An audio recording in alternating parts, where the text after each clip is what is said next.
नमस्कार दोस्तों, आज हम एक ऐसे टॉपिक पे बात करने वाले हैं जो हम ऐसे औषधि के बारे में बात करने वाले हैं जो हमारे शरीर के इम्यून सिस्टम को स्ट्रॉन्ग करता है। हमारे शरीर की जो रोग प्रतिरोधक क्षमता होती है, बीमारी से लड़ने की जो क्षमता होती है, उसको बढ़ाने में मदद करता है। जैसा कि हम सभी जानते हैं कि अभी जो मौसम चल रहा है, जो समय चल रहा है, वो महामारी का चल रहा है, कोरोना का चल रहा है और अभी तक कोरोना का कोई भी इलाज नहीं प्राप्त हुआ है। तो इस कंडीशन में हम क्या कर सकते हैं, कोरोना से बचने के उपाय कर सकते हैं कि जिससे हम अपने आप को उस बीमारी से बचा सके, या फिर अगर हमें बीमारी अगर हमारे अंदर शरीर में सिम्टम्स आ भी जाते हैं तो जल्दी हम रिकवर कर जाएं। इसके लिए सबसे पहले हमारी इम्यून पावर स्ट्रांग होनी चाहिए। तो चलिए हम उस औषधि के बारे में जानते हैं। उसका नाम है गुरुची।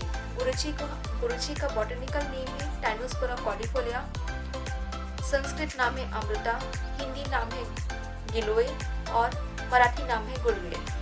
अब इसको अमृता क्यों बोला गया, क्योंकि इसके अंदर अमृत के समान प्रॉपर्टीज होती हैं, अमृत के समान गुण है। एक झाड़ीदार लता युक्त पेड़ होता है, लताएं होती हैं इसमें झाड़ीदार युक्त।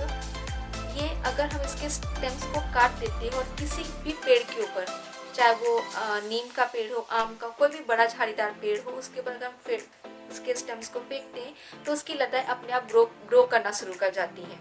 वो किसी भी इन्वायरमेंट में एडजस्ट कर जाता है, वो सूखता नहीं है। अगर हम उसके स्टेम को काट के भी रख देते हैं तो वो जल्दी सूख नहीं पाती है।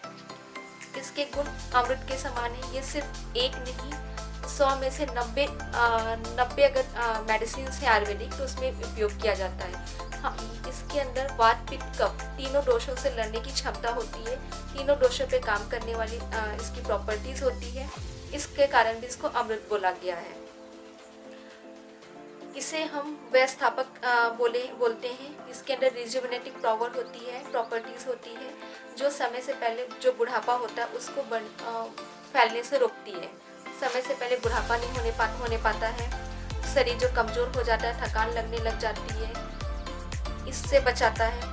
अभी हम जानेंगे कि इसको इम्यून सिस्टम बढ़ाने वाला कैसे बोला गया है, रोग प्रतिरोधक क्षमता कैसे बढ़ाता है, इसके बारे में जानेंगे। इसके अंदर एंटीऑक्सीडेंट प्रॉपर्टीज होती है। एंटीऑक्सीडेंट प्रॉपर्टीज क्या करती है, बॉडी के अंदर जो WBC सेल्स होते हैं, जो हमारे बॉडी में जो बाहर से इन्फेक्शन होते हैं, वायरल हो या चाहे बैक्टीरियल हो, किसी प्रकार का इन्फेक्शन हो, उससे लड़ने में सहायता करता है। जितनी अच्छी WBC की क्वालिटीज़ होंगी, जितनी अच्छी उसके गुण होंगे, उतनी जल्दी हमारी बॉडी बैक्टीरिया, वायरस या किसी भी प्रकार के इन्फेक्शन से रिकवर हो जाता है।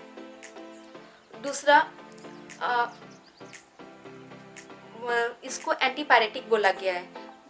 कई बार क्या होता है, लंबे समय से कई 2-2, 3-3 सालों से बुखार बना रहता है शरीर में और वो ठीक नहीं हो पाता है। कितने भी हम रिपोर्ट्स कराते हैं, चेकअप कराते हैं, उसमें रिपोर्ट्स नॉर्मल होती है, लेकिन फिर भी फीवर आता जाता रहता है। तो ऐसे जो पुराने बुखार होते हैं, जीर्ण ज्वर होते हैं, उसमें गुरुची का सेवन बहुत ज़्यादा उपयोगी साबित होता है।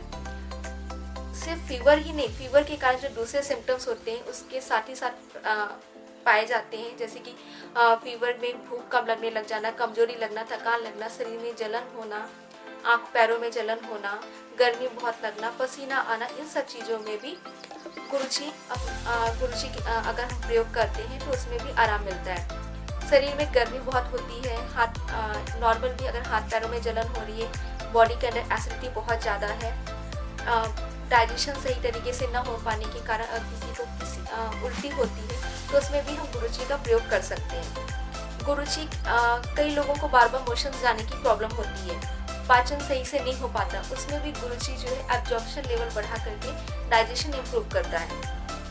कई बार डेंगू, मलेरिया, टाइफाइड, चिकनगुनिया या बाकी भी जो वायरल इन्फेक्शंस होते हैं, या फिर जो एलर्जी प्रॉब्लम होती है, राइनाइटिस या सर्दी, जुकाम, खांसी, इन सब चीज़ों में भी गुरुची अपना काम करती है।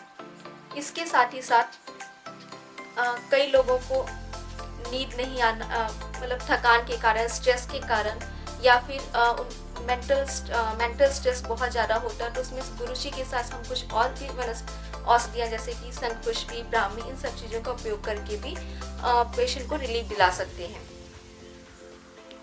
पानी कई लोगों को पानी पीने के बाद भी बार बार मुँह सूखा सूखा महसूस होता है, जिसके कारण उनकी प्यास नहीं बुझती। उसमें भी गुरुजी का प्रयोग किया जाता है, गुरुजी का प्रयोग किया जाता है।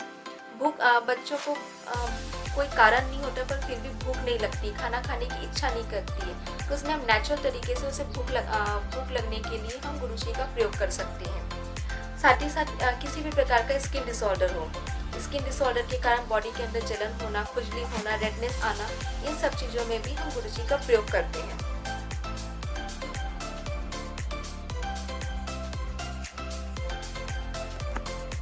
अभी हम जानेंगे कि गुरुजी की कौन कौन सी मेडिसिन ले सकते हैं। गुरुजी घनवटी हम टैबलेट के फॉर्म में आती है, वो हम ले सकते हैं। दूसरा, हम गुरुजी के चूर्ण के फॉर्म में ले सकते हैं।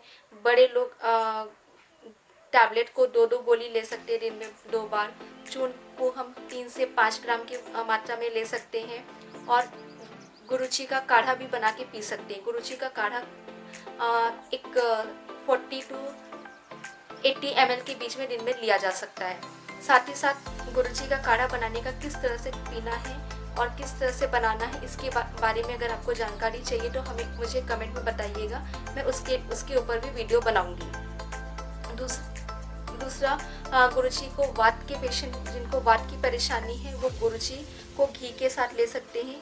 2 से 3 ग्राम गुरुजी को घी के साथ ले सकते हैं। पित्त की परेशानी में गुरुजी चूर्ण को मिश्री के साथ ले सकते हैं। और कफ की परेशानी में गुरुजी को शहद के साथ ले सकते हैं। बाकी आपको कुछ भी डाउट हो, कोई भी कंफ्यूजन हो तो कमेंट में पूछिए, मैं आपको उसके लिए वीडियो बना के आपको बताऊंगी।